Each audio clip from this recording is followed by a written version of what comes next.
All rise. Judge Vanderbeek Court is now in session. Judge, this is case number JVB 1017, Allen case. Judge, both parties have been sworn. Thank you. You all may be seated. Okay. Mrs. Allen or Miss Allen? It's Mrs. still. Mrs. Okay. You brought this case before the court. What's going on? Well, my husband and I have been separated for 5 months. Okay. And now I have filed for divorce. He has started seeing someone else, and I would like back pay for our son. He is 12 years old. Okay. Do you want back pay because he's seeing someone else? Well, because he is supporting somebody else. He's no longer in our home. Okay. And I would like to have back pay and start paying child support for our son, that he is living with me. Okay. All right, folks, let's dive into this courtroom drama. The judge calls the session to order, and Mrs. Allen steps forward to present her case.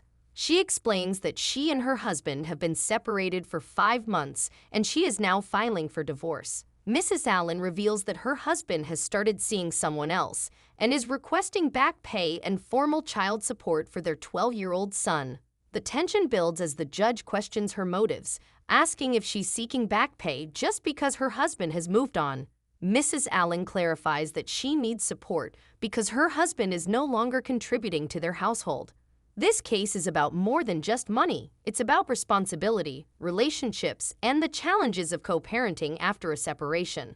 Let's see how this unfolds. Since he left, has he given you any type of support? Yes. Okay, how much? About 600. 600 each month? Money orders every month, ma'am. Okay, money orders? Okay, good. And it looks like you turned those in to me. Okay. So you want child support and back pay? Mm-hmm. Yes. Okay. And what do you have to say about that? I don't think I need to give back pay. It's like we just had mentioned. I've been giving her $600 every month in money orders. Plus I take care of the insurance. Okay, and how much is the insurance exactly? Insurance is $109. Okay, and I like that you came prepared with your notes and stuff. You don't see too many people come to court with their documents, so that's good. So about this significant other, do you believe that that's the reason you're being brought to court now? Yes, completely. Okay, is there a story behind that? Like, did they have an argument, a disagreement? Well, they don't like each other. I mean, obviously. Well, thing is that she's a yoga instructor. Okay. And she works, she does her yoga. And the woman I'm seeing now actually is a former student of hers. Oh, so you know. Mrs. Allen lays out her case in detail. She explains that her husband has been giving her $600 a month in money orders and covering their son's health insurance, but she feels this isn't enough. She's seeking back pay and formal child support to ensure their son's needs are fully met. The judge questions her, asking if her request is influenced by her husband's new relationship. Mrs. Allen admits that her husband's new partner is a former student of hers, adding a layer of personal tension to the case. The judge listens carefully, but you can sense the underlying drama as Mrs. Allen's frustration with her husband's new life becomes more evident. This section highlights the emotional and financial stakes, with Mrs. Allen's determination to secure support clashing with the judge's skepticism. Already focusing on him, so I guess that's why he's decided to find somebody else. She's focused on her work and not on me and her son. That's the reason why we're having issues now. Okay. And that's the reason, obviously, why you guys are split and you're with someone else. Yes, ma'am. Okay. Based on your financial documents that you provided, it looks like you own an accounting firm. You make about $85,000 a year? Correct. Okay. And health insurance, you said, who covers that? I do. How much is that? $109 a month. Okay. So what we are going to do is calculate your child support. And the way that it works is whatever the calculation comes out to, if there is a difference, then the back pay would be, what you've already paid would be a credit towards that. So you wouldn't necessarily get the full amount of what the back pay should be. And you shouldn't expect it because he has proof that he's giving you money and you actually agreed that he's been giving you money. So based on your $85,000 a year, I have your gross at $6,974. Net comes out to $5,493.29. The husband steps in to defend himself, arguing that he has already been providing $600 a month and covering health insurance. He believes this is sufficient and questions the need for back pay. The judge digs deeper and reveals that the husband owns an accounting firm and earns $85,000 a year. She explains that based on his income, his child support obligation is higher than what he's been paying. The husband is surprised but accepts the judge's calculations. Tension rises as the judge emphasizes that while he's been contributing, it still falls short of his legal obligation. This is the heart of the drama, with the judge's clear approach and the husband's growing realization that he'll need to pay more. Medical, the 109 that you carry for the child, and that's for the child only, correct? Yes, ma'am. Okay, I gave you credit for that.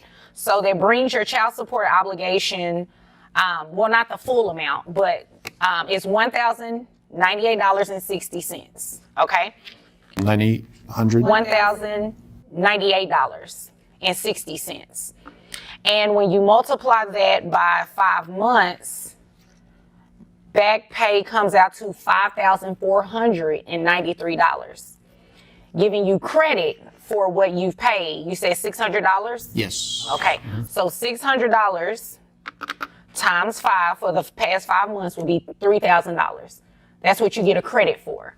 So when you apply the credit to the $5,493, it comes out to $2,493 that's remaining for back pay.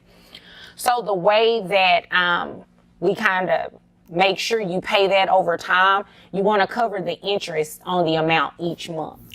The judge delivers her ruling. The husband's child support obligation is set at $1,098.60 per month, with a back pay amount of $2,493 after crediting the $600 he's already paid each month. She explains that he will need to pay an additional $150 per month in interest until the back pay is settled. The husband is visibly frustrated but accepts the ruling.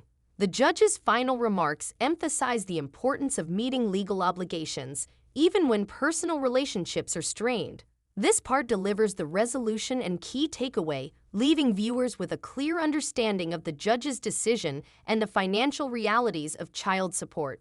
So you can do about $149 would be interest if you do like 6% interest every month, which is what the state is entitled to. So about $150 a month would cover the interest, and you would add that to the monthly child support obligation. So that will make your full monthly child support obligation of $1,248.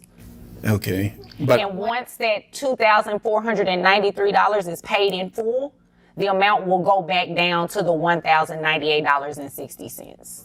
But why do I need to pay back pay? I mean, I've been giving her money. I think the 600 was sufficient.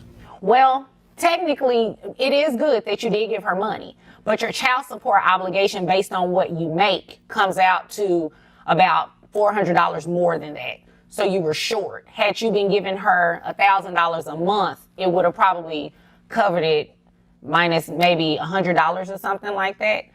But yeah, that's the reason why you have back pay owed. But you did get a credit for the $600 that you did give her for the past 5 months.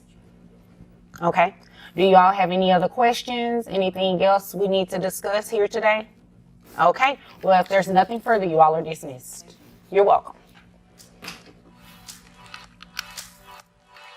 Now let's break it down from a legal perspective. This case highlights the complexities of child support and back pay, especially when one parent has been contributing informally. The lawyer explains that child support is calculated based on income, and any informal payments are credited toward the total obligation. In this case, the husband's $600 monthly payments were factored into the back pay calculation, reducing the amount he owed. The video ends with a call to action, encouraging viewers to share their stories and subscribe for more insight. This case serves as a powerful reminder of the importance of understanding legal obligations and seeking formal agreements to avoid disputes.